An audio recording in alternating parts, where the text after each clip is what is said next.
وإذ قال إبراهيم رب اجعل هذا البلد آمنا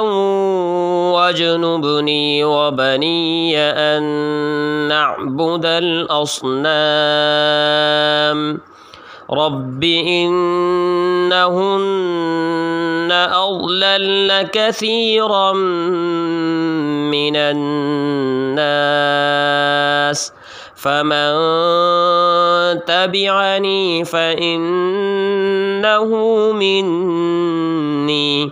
ومن عصاني فإنك غفور رحيم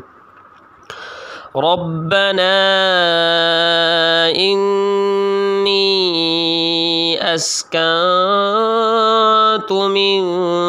ذريتي بواد غير ذي زرع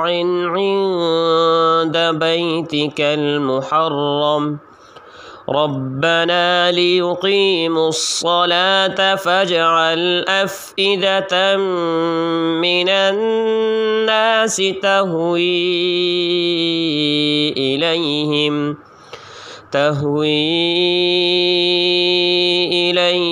وارزقهم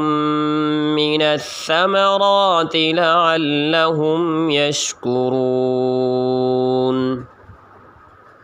ربنا إنك تعلم ما نخفي وما نعلن وما يخفى على الله من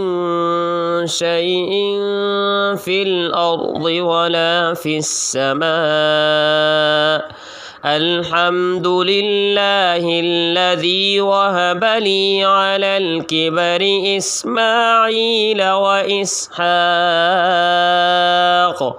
إن ربي لسميع الدعاء رب اجعلني مقيم الصلاة ومن ذريتي ربنا وتقبل دعائي ربنا اغفر لي ولوالدي وللمؤمنين يوم يقوم الحساب.